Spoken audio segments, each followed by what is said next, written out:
देखो छात्रों, प्रिय अध्यापकों, हम पन्ना पलट लिया है। गोपाल प्रसाद और शंकर दोनों चाय पीने लगते हैं।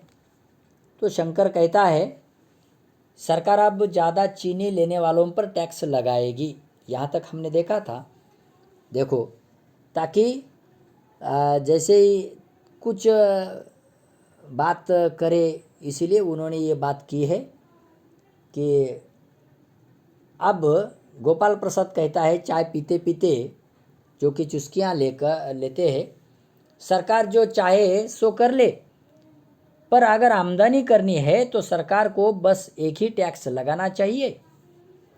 देखो, यानी कि सरकार चाहे जो कर ले, मगर आमदनी यानी कि पैसा अगर टैक्स से वसूल करना है ना, अगर चाहना है टैक्स से पैसा, तो सरकार को एक ही टैक्स लगाना चाहिए। आज हम देखते हैं कि अनेक प्रकार के टैक्स है ना, सामान्य लोगों के ऊपर है ना लगे हुए हैं, ताकि जो मध्यम वर्ग के लोग हैं, टैक्स ने लोगों की कमर तोड़ दी है ना। इसीलिए यहाँ जो जिक्र गोपाल प्रसाद कहते हैं कि सरकार को बस एक ही टैक्स लगाना चाहिए, ताकि इस टैक्स से सरकार को आमदनी हो, और जो अलग अलग प्रकार के अलग अलग टैक्स है वो न हो। रामस्वरूप कहते हैं शंकर को प्याला पकड़ाते हुए, वह क्या? देखो, यानी कि रामस्वरूप उन्हें यानी शंकर को प्याला चाय का देते हुए कहते हैं कि वो क्या? गोपाल प्रसाद कहते खूबसूरती पर टैक्स। देखो, जैसे देखो अपने बात को पलटते हुए कहते हैं गोपाल प्रसाद कि खूबसूरती पर टैक्स। देखो, यानी कि वो बात को पलटते हुए कहते हैं। रामस्वरूप और शंकर हंस पड़ते हैं। देखो, मजाक नहीं साहब, ये ऐसा टैक्स है जनाब की देने वाले चू भी न करेंगे। देखो, खूबसूरती पर टैक्स अगर लगाया तो देने वाले चू भी नहीं करेंगे, ताकि खूबसूरत दिखने के लिए जो लोग न जाने कितने क्रीम चाहे अनेक बातों का इस्तेमाल करते हैं, तो इस पर टैक्स अगर लगा दिए तो ये लोग आराम से दे देंगे और जनाब देने वाले हिचकिचाएंगे भी नहीं। ऐसा इतने में जब ये बात गोपाल प्रसाद की सुनते हैं तो बाबू शंकर और रामस्वरूप हंस पड़ते हैं। रामस्वरूप कहते हैं जो जोर से हंसते हुए, वाह वाह वाह वाह, खूब सोचा आपने। वाकई आजकल खूबसूरती का सवाल भी बेड़प हो गया है। हम लोगों के ज़माने में तो यह कभी उठता भी न था। तस्तरी गोपाल की तरफ बढ़ाते हैं, लीजिए साहब। देखो, यानी कि रामस्वरूप बीच में ही जोर से हंसते हुए कहते, वाह वाह, खूब सोचा आपने। वाकई आजकल खूबसूरती पर बहुत बड़ा लोगों का पैसा खर्च हो रहा है, और ये खूबसूरती का सवाल बेड़प सा हो गया है ना। आजकल लोग इतना खूबसूरती पर पैसा खर्च कर रहे हैं, हम देखते हैं समाज में। तो पहले ज़माने में ऐसा नहीं था। खूबसूरती दिखाना या दिखना तो लोगों के बस की बात नहीं थी। सामान्य लोग अपना जीवन आराम से जीते थे, यानी खूबसूरत बनना या बनाना है ना, इस पर किसी का ध्यान नहीं था। पुराने रीति रिवाज परंपराओं में समाज के लोग जकड़े हुए थे और बहुत ही आराम से खुशी से अपनी ज़िंदगी जीते थे। लेकिन आज इस भागदौड़ के ज़माने में ये खूबसूरती का सवाल उठ गया और लोग बहुत ही नकलता से यानी खूबसूरती के पीछे पड़े हुए हैं, लगे हुए हैं। इसीलिए देखो, ये कहते हैं और रामस्वरूप कहते हैं कि अरे तुमने तो बहुत आगे बात कर दी है ना। तो गोपाल की तरफ तस्तरी बढ़ाते हुए रामस्वरूप कहते हैं, तो गोपाल प्रसाद कहते हैं समोसा उठाते हुए, कभी नहीं साहब, कभी नहीं।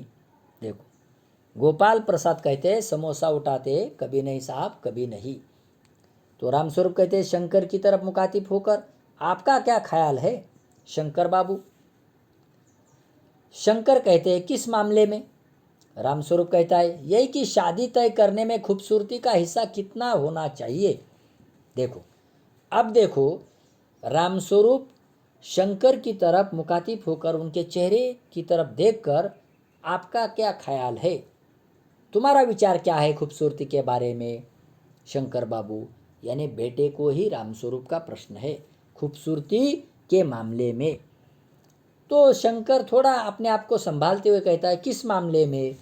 तो रामस्वरूप कहता है कि शादी तय करने के मामले में खूबसूरती का हिस्सा कितना होना चाहिए, है ना। आजकल हम देखते हैं अगर लड़की गोरी चिट्टी हो तो उसे हर कोई पसंद करता है, लेकिन अगर लड़की काली सावले रंग की हो तो लोग उन्हें पसंद करने में, पसंद आने में, है ना, हिचकिचाते हैं, है ना, उसे पसंद करना नहीं चाहते। इसीलिए खूबसूरती में हिस्सा कितना होना चाहिए शादी तय करने में, खूबसूरती का हिस्सा, ये बात रामस्वरूप करते हैं। और मुझे लगता है यह रामस्वरूप की सही बात है कि शादी तय करने में खूबसूरती का हिस्सा गौण होना चाहिए, है ना, ताकि लोगों के ख्याल क्या है, विचार क्या है ना, ये देखना चाहिए, न बल्कि खूबसूरती। गोपाल प्रसाद कहते हैं बीच में ही, यह बात दूसरी है रामस्वरूप, बाबू रामस्वरूप। देखो, मैंने आपसे पहले भी कहा था कि लड़की का खूबसूरत होना निहायत जरूरी है, और जायचा, जायचा यानी जन्मपत्र कुंडली, तो मिल ही गया होगा। देखो, निहायत यानी अत्याधिक, देखो सारा सार, यानी कि शंकर को इस खूबसूरती के बारे में रामस्वरूप को जवाब देना नहीं आया, इसीलिए वो चुप बैठा। इसीलिए गोपाल प्रसाद बीच में ही पढ़ते हैं, बीच में ही आते हैं और कहते हैं कि यार ये बात दूसरी है रामस्वरूप बाबू, मैंने आपसे पहले भी कहा था लड़की खूबसूरत होनी चाहिए, ये लड़के वालों के लिए अत्याधिक जरूरी बात है, और उसका जन्मपत्र कुंडली मिल ही गया होगा। सारा सार ये विचार करके लड़कियों का खूबसूरत होना जरूरी है, हमें लड़की खूबसूरत होनी चाहिए, बहुत ही सुंदर, इसका मतलब है। देखो, यानी कि ये पुराने विचारों में अटके हुए हैं गोपाल प्रसाद और शंकर, लेकिन रामस्वरूप इस बात को बढ़ावा दे रहे हैं कि शादी तय करने में खूबसूरती का हिस्सा नहीं होना चाहिए। रामस्वरूप कहते जी, जायचे का मिलना क्या मुश्किल है, जायचे का मिलना क्या मुश्किल बात है, ठाकुर जी के चरणों में रख दिया, बस खुद ब खुद मिला हुआ समझिए। शंकर भी हंसता है मगर गोपाल प्रसाद गंभीर हो जाते हैं। तो ये जन्म कुंडली की बात क्या है, जन्मपत्र की बात क्या है, वो तो मिल जाएगा, लेकिन ये समझो कि ये मुश्किल बात नहीं है, ठाकुर जी के चरणों में रख दिया, बस आपको खुद ब खुद मिल जाएगा, समझो। शंकर हंसता है इस बात को लेकर, लेकिन गोपाल प्रसाद गंभीर हो जाते हैं। देखो कैसे, गोपाल प्रसाद कहते लड़कियों को अधिक पढ़ने की जरूरत नहीं है, सिलाई पुराई कर ले बस। देखो, जन्मपत्र यानी कुंडली उसकी इसलिए चाहिए गोपाल प्रसाद को कि लड़की की बर्थ ऑफ डेट यानी जन्म तारीख कितनी है, वो यानी कि कितनी पढ़ी लिखी है, उसे देखने के लिए, है ना। वो कहते हैं कि लड़कियों को अधिक पढ़ने की ज़रूरत नहीं है, बस सिलाई पुराई कर ले बस। क्यों ऐसा, है ना, पुराने रीति रिवाज अंधविश्वासों में ये गोपाल राम प्रसाद और शंकर अटके हुए हैं, इसीलिए उन्हें लगता है कि ऐसे जो पड़े घर के जो काम है वो आराम से ये सीधी सादी लड़की करती है, करेगी। अगर पढ़ी लिखी लड़की की, ज़्यादा पढ़ी लिखी लड़की अगर हमने निश्चित की तो ये घर का कामकाज नहीं करेगी। इसीलिए वो कहते हैं कि सिलाई पुराई कर ले बस। देखो रामस्वरूप कहता है मेज को एक तरफ सरका देते हैं, फिर अंदर के दरवाजे की तरफ मुंह कर जरा जोर से, अरे जरा पान भिजवा देना। उमा पान की तस्तरी अपने पिता को देती है। उस समय उसका चेहरा ऊपर को उठ जाता है और नाक पर रखा हुआ सुनहरे रिम वाला चश्मा दिखता है। बाप बेटे चौंक उठते हैं। देखो यानी कि चाय पी ली गोपाल प्रसाद और शंकर जी ने, तो इतने में थोड़ी बातें होती है रामस्वरूप, गोपाल और शंकर में, और एक दूसरे को जान लेते हैं। मगर आगे चलकर रामस्वरूप थोड़ा सा है उनका स्वागत करते हुए हंसते हुए कहते हैं, अरे जरा पान भिजवा देना। इसका मतलब आपने जो पत्नी प्रेमा को वो इशारा करते हैं, जरा पान भिजवा देना है। और उमा पान की तस्तरी लेकर आती है, लेकिन उमा की एंट्री ऐसी होती है, प्रवेश ऐसा होता है कि बहुत ही सुंदर यानी कि रिम वाला चश्मा पहनकर वो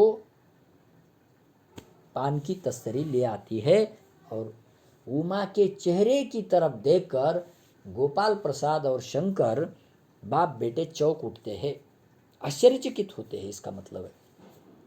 अब देखो गोपाल प्रसाद और शंकर, रामस्वरूप, तो गोपाल प्रसाद और शंकर एक साथ चश्मा, देखो यानी कि चश्मा दोनों ने एक साथ कहा और आश्चर्यचकित होकर, है ना, उद्गारवाचक चिन्ह दिए हैं कि चश्मा, यानी कि ये इसको कम दिखाई देता होगा या कम दिखाई देता है।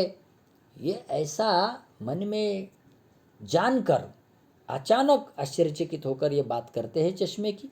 रामस्वरूप जरा सब पका कर यानी अपने आप को संभाल कर, जी वह पिछले महीने में इसकी आंखें दुखने लग गई थी, सो कुछ दिनों के लिए चश्मा लगाना पड़ रहा है। देखो गोपाल प्रसाद कहते पढ़ाई वढ़ाई की वजह से तो है नहीं कुछ, यानी कि रामस्वरूप अपने बेटी को संभालते हुए, अपने आप को संभालते हुए कहते हैं कि अपने बेटी उमा की बात ही को दोहरा यानी कि समझाते हुए कहते हैं कि नहीं, पिछले महीने में इनकी आंख दुखने लग गई थी, इसीलिए थोड़ा चश्मा लगाना पड़ा है, कोई बात नहीं है। तो गोपाल प्रसाद कहते हैं, देखो वो भी आश्चर्यचकित होकर, कि पढ़ाई वढ़ाई की वजह से तो है नहीं, तो नहीं है कुछ, यानी कि पढ़ाई लिखाई करने की वजह से तो ये चश्मा लगा है, ऐसा वो गोपाल प्रसाद कहते हैं। देखो छात्रों, प्रिय अध्यापकों, हम रीढ़ की हड्डी पाठ का भाग देख रहे, हमने पन्ना पलट लिया है, देखिए आगे। तो रामस्वरूप कहते हैं, नहीं साहब, वह तो मैंने अर्ज किया ना, यानी कि मैंने आपको बता दिया ना कि ये पढ़ाई लिखाई की वजह से नहीं है, थोड़ी उसकी आंखें पिछले महीने में दुखने लगी थी, इसलिए चश्मा लगाना पड़ा है और लगा दिया है। तो गोपाल प्रसाद संतुष्ट होकर कुछ कोमल स्वर में कहते हैं, ठीक है ठीक है, कोई बात नहीं, ऐसा उसका मतलब है, बैठो बेटी। तो उमा को कहते हैं, बैठो बेटी, क्योंकि उमा पान की तस्तरी लेकर आई थी। रामस्वरूप कहते हैं, वहाँ बैठ जाओ उमा, उस तख्त पर अपने बाजे वाजे के पास। उमा बैठती है।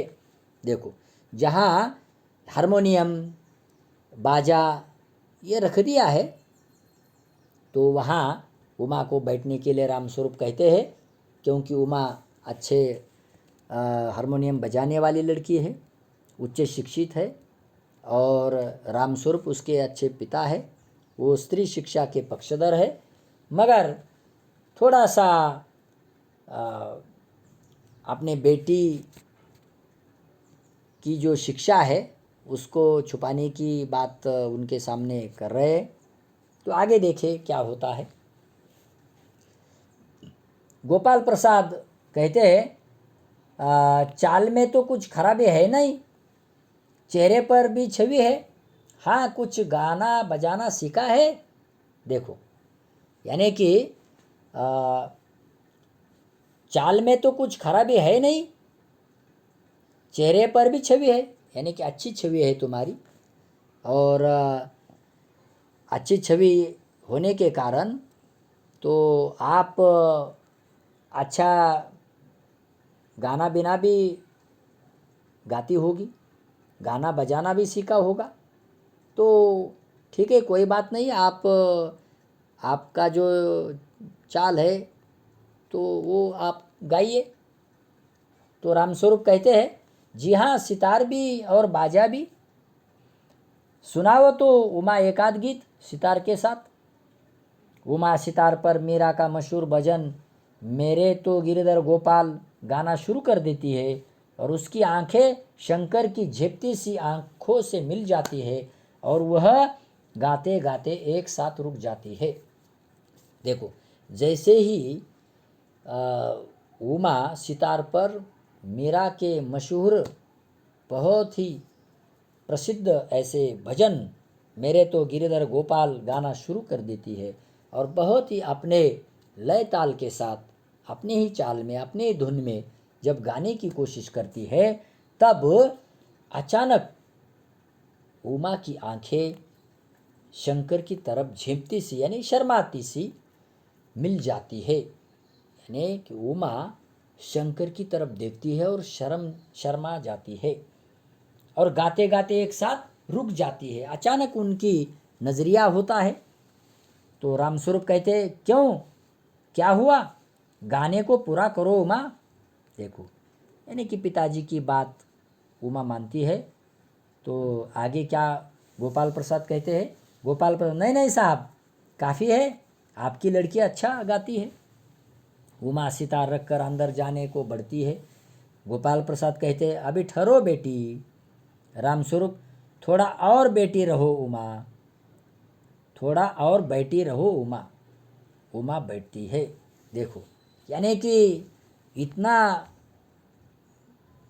मीराबाई के मशहूर भजन गाए हैं और सबको मंत्रमुग्ध कर दिया है। जब उमा की नज़र शंकर बाबू की तरफ जाती है तब शर्माती है, और जब उठकर अंदर जाने की कोशिश करती है तब गोपाल प्रसाद कहते हैं कि नहीं नहीं साहब, कि बस जितना गाया है उतना काफ़ी है, लेकिन उमा तुम बैठो।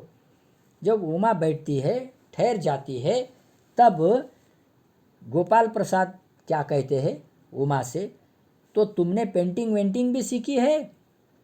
उमा चुप है।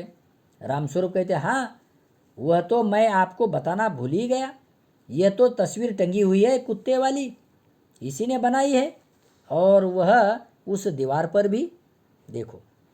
यानी कि तुमने पेंटिंग वेंटिंग सीखी है क्या, तुम गाती भी अच्छा है ना, तो आपने पेंटिंग वेंटिंग सीखी है क्या।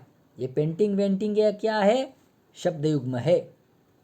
तो रामस्वरूप कहते हैं संभालते हुए अपने बेटी के बीच में उस बात को आगे ले जाते हुए कि देखो मैं भूल ही गया, ये जो तस्वीर दीवार पर टंगी हुई है ना कुत्ते वाली, है ना, तो ये उमा ने ही बनाई है। गोपाल प्रसाद कहते ये तो बहुत अच्छा है, और सिलाई वगैरह। रामस्वरूप कहता है, सिलाई तो सारे घर की इसी के जिम्मे रहती है, यहाँ तक कि मेरी कमीजें भी।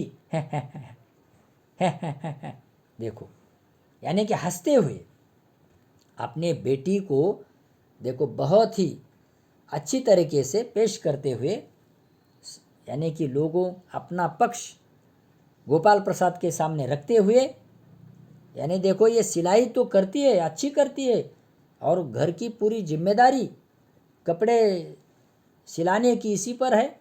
देखो मेरे कमीज भी ये सिलाती है, और हंसते हैं है करके। तो गोपाल प्रसाद कहता है ठीक है, लेकिन हाँ बेटी, तुमने कुछ इनाम बिनाम भी जीते थे। उमा चुप। रामस्वरूप इशारे के लिए खांसते हैं, लेकिन उमा चुप है। उसी तरह गर्दन झुकाए गोपाल प्रसाद अधीर उठते हैं और रामस्वरूप सकपकाते हैं। देखो, यानी कि गोपाल प्रसाद उन्हें इतना कुछ पूछने के बाद कहते हैं कि बेटी तुमने कुछ इनाम बिनाम भी जीते थे, यानी कि जब तुम गाती हो, अच्छा पेंटिंग की है ना, सिलाई करती हो, तो तुमने इनाम भी जीते होंगे। लेकिन उमा चुप है, अपनी गर्दन झुकाए बैठी है। देखो, यानी कि जैसे आजकल समाज में लड़की को जब देखने के लिए लोग आते हैं तो उनका ही बोलबाला शुरू रहता है। लड़की चुपचाप उनको सुन लेती है, देख लेती है। तो ऐसे उमा उनके सामने चुप बैठी है। उन्हें बोलने की, है ना, पूछने की इजाज़त भी नहीं है, समाज देता भी नहीं है, लड़की बोल भी नहीं पाती है ना। ये सब बातें देखो उमा के माध्यम से हमारे सामने आती है। तो गोपाल प्रसाद अधीर हो उठते हैं और रामस्वरूप शक पकाते हैं, अपने आप को संभालते हैं। रामस्वरूप कहते हैं जवाब दो उमा, गोपाल से है जरा शर्माती है। इनाम तो इसने, देखो इनाम तो इसने बहुत जीते हैं। अपने आप को संभालते हुए, थोड़ा हंसते हुए, यानी कि उन्हें अच्छा लगे ऐसा रामस्वरूप का वर्तन है। जरा शर्माते आपको समझाते हुए, बोलते हुए ऐसा। तो गोपाल प्रसाद कहते हैं जरा रूखी आवाज़ में, जरा इसे भी तो मुंह खोलना चाहिए।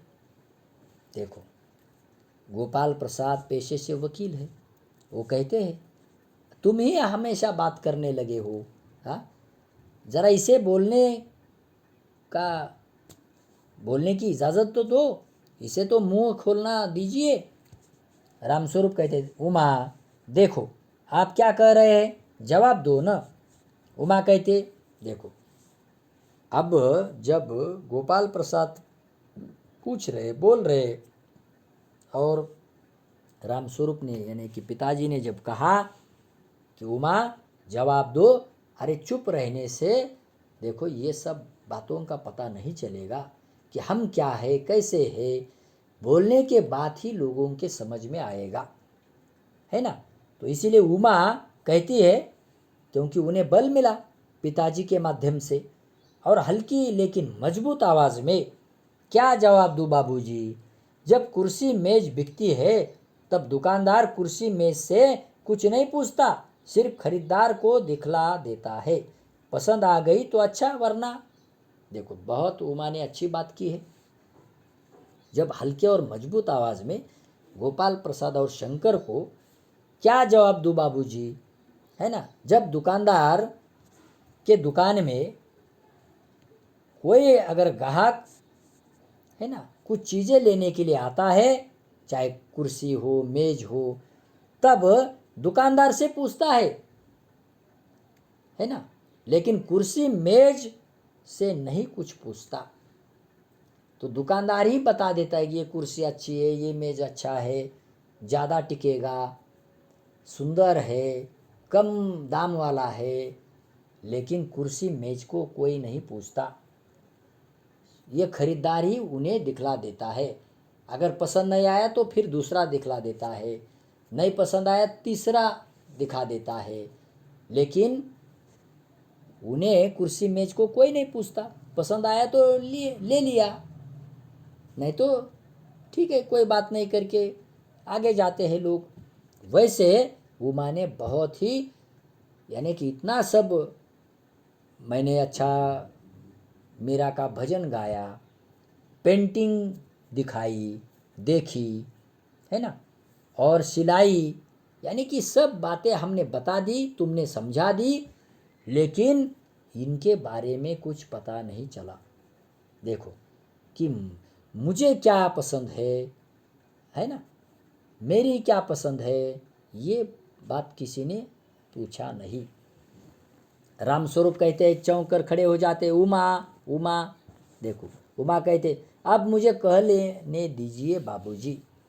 उमा क्या कहते, अब मुझे कह लेने दीजिए बाबूजी, मुझे बोलने का मौका दो बाबूजी। ताकि ये पिताजी को बात उमा की अच्छी नहीं लगती। ठीक है,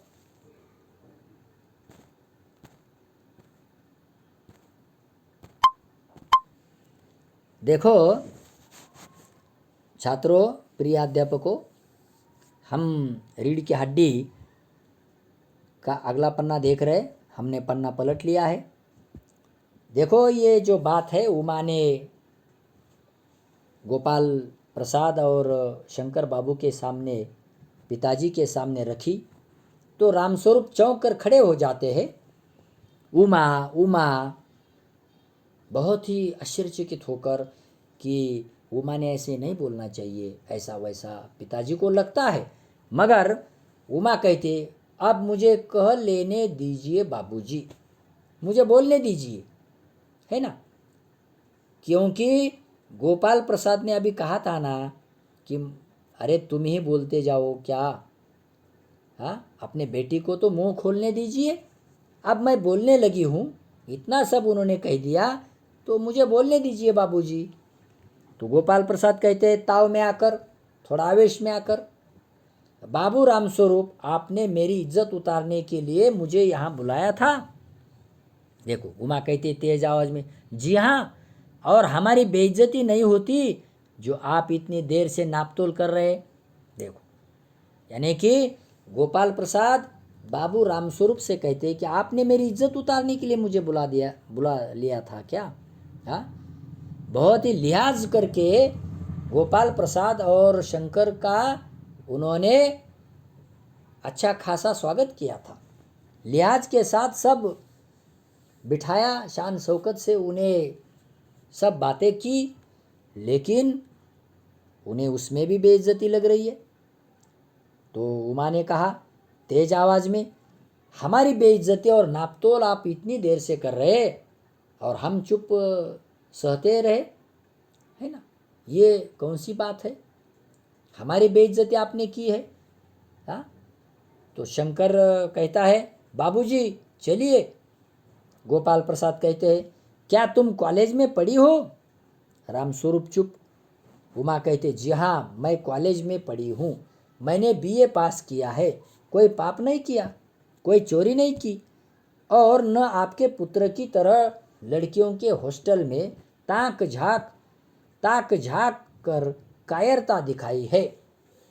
मुझे अपनी इज्जत, अपने मान का ख्याल तो है, लेकिन इनसे पूछिए कि ये किस तरह नौकरानी के पैरों में पड़कर अपना मुंह छिपाकर भागे थे।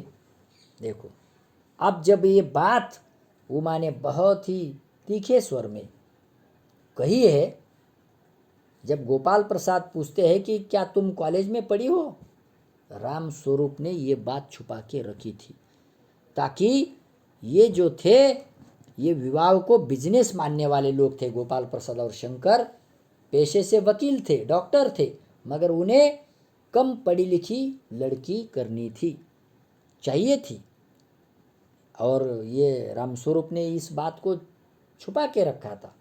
उन्हें लड़की यानी उमा बीए तक पढ़ी है यह नहीं बताया था।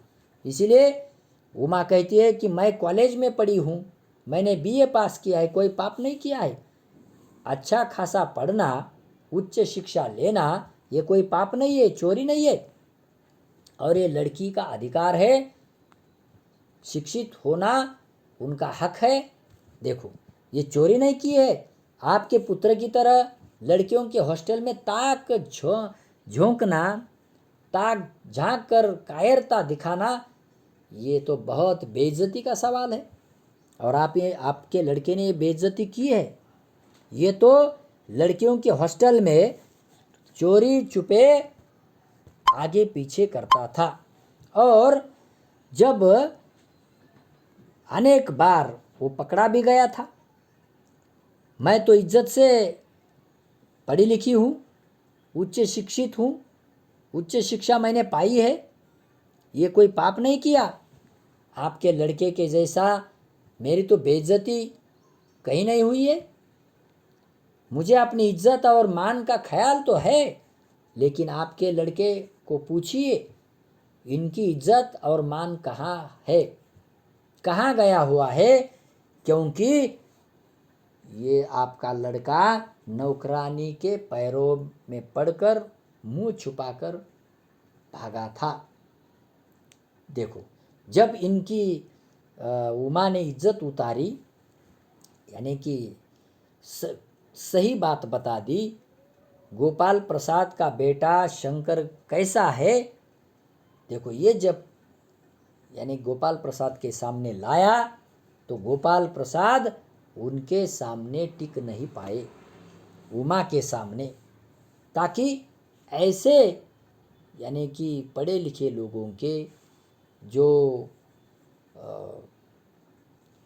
पैसे वाले लोग हैं उनके लड़के कैसे बदतमीजी करते हैं, ये दिखाने की, ये जब दिखाने की कोशिश की, जब ये उमा ने दिखाया तब ये चुप हो गए। और आज समाज में ऐसा ही है, यानी कि ऐसे लोग हैं अपने धन दौलत के पीछे पड़े हुए, लेकिन सामान्य लोगों के ऊपर अन्याय करते हैं और उनके जो बातों का फ़ायदा उठाते हैं। तो इस बात से पता चलता है कि उमा कितनी सक्षम है, यानी कि पढ़ना लिखना बहुत ही लड़कियों के लिए अच्छी बात है, और उमा ने वो साबित कर दी है। रामस्वरूप कहते हैं उमा उमा, यानी उमा को ठहराते हुए पिता रामस्वरूप बीच में ही उमा उमा करते हैं। गोपाल प्रसाद खड़े होकर गुस्से में, बस हो चुका बाबू रामस्वरूप, आपने मेरे साथ दगा किया। आपकी लड़की बीए पास है और आपने मुझसे कहा था कि सिर्फ मैट्रिक तक पढ़ी है। दरवाजे की ओर बढ़ते हैं। देखो, यानी गोपाल प्रसाद खड़े होकर थोड़े गुस्से में, क्योंकि वकील है, बोलने की आदत है, बस हो चुका करके वो खड़े हुए और रामस्वरूप को कहने लगे कि आपने मेरे साथ दगा किया, धोखा किया। देखो, क्या आपने कहा था मुझे कि मैट्रिक तक पढ़ी है और आपके लड़की ने तो बीए पास किया है, और मुझसे आपने वादा किया था, कहा था, लेकिन तुमने मुझे दगा धोखा किया है। और यह कहते हुए दरवाजे की ओर बढ़ते हैं, क्योंकि राम स्वरूप क्यों ये बात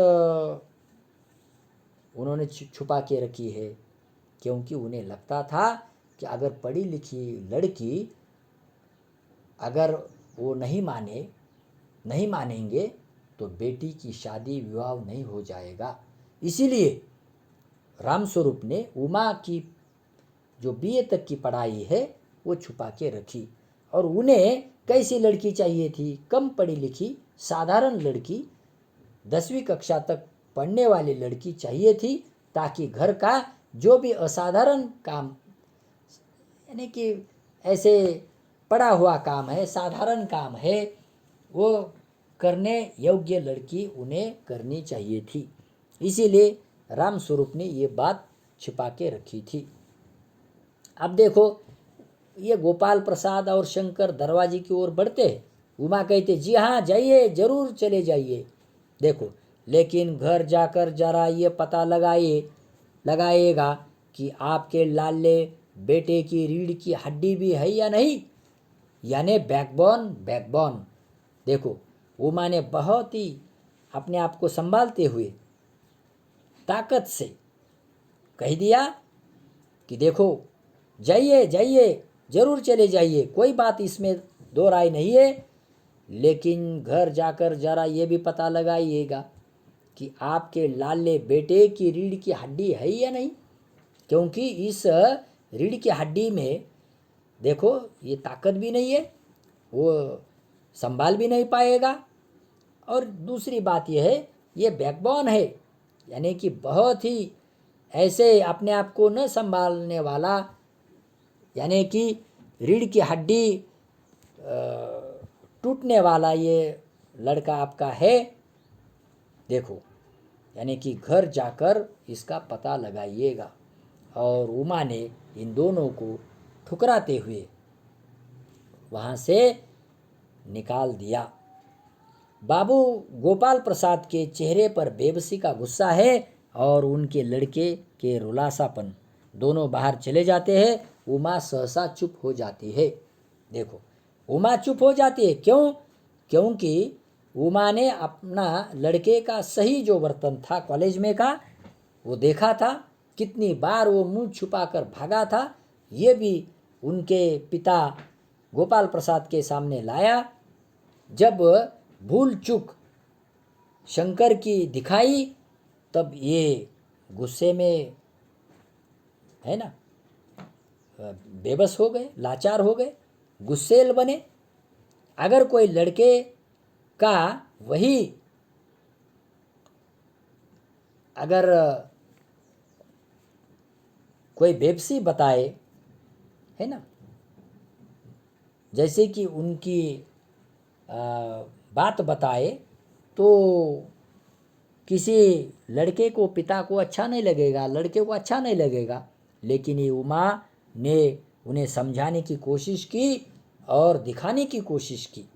मुझे लगता है कि गोपाल प्रसाद एक विवाह को बिजनेस मानते हैं। जैसे कि व्यापारी कभी बिजनेस का, है ना, लाभ हानि का विचार करता है और फिर व्यापार करता है ना, वैसे गोपाल प्रसाद अपने डॉक्टर पुत्र का विवाह संपन्न परिवार में करना चाहते हैं। और जैसे कि संपन्न परिवार में करना चाहते हैं, मगर कम पढ़ी लिखी लड़की के साथ भी करना चाहते हैं, ताकि घर के सभी कामकाज वह करे और व्यवस्था रूढ़िग्रस्त लोगों के सामने, देखो, राम स्वरूप को झुकना पड़ता है, ये उनकी मजबूरी होती है। अब इस ताकि रामस्वरूप और उमा जब उन्हें घर से बाहर कर देते हैं, यानी कि उनकी जो बेटी है उमा, वही जब बात असल में बता देती है, तब ये दोनों, गोपाल प्रसाद और शंकर, वहाँ से भाग खड़े होते हैं।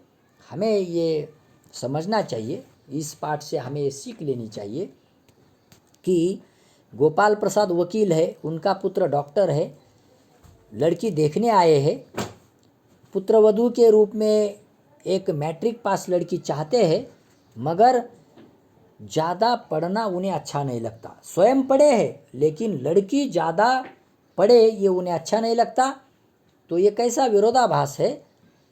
और ये विरोधाभास समाज में नहीं होना चाहिए, लेकिन ये होता है। ये दिखाने की कोशिश इस एकांकी में की है। और पति पत्नी दोनों यानी विवाह के, यानी शादी के, गृहस्थी जीवन के गाड़ी के दो पहिए होते हैं, पहियों की तरह होते हैं। और जब दोनों अगर समान रूप से चले तो जीवन की गाड़ी आगे जाएगी, नहीं तो जीवन रूपी गाड़ी आगे नहीं बढ़ेगी। इसीलिए हमें समझना होगा कि चाहे हर कोई, यानी कि जीवन साथी ढूंढने के लिए पढ़े लिखे के साथ साथ मान इज्जत के साथ आगे बढ़े। और उमा ने एक नारी जीवन के लिए बहुत ही अच्छा खासा संदेश दिया है कि पढ़ना कोई पाप नहीं, बल्कि अपना इज्जत और मान सम्मान के साथ आगे बढ़ना ही नारियों के लिए चाहिए। अगर कोई नारियों की इज्जत उतारने की, मान सम्मान दबाने की कोशिश करे तो उसे सहन नहीं करना चाहिए, वो अन्याय समझना चाहिए। ठीक है, धन्यवाद।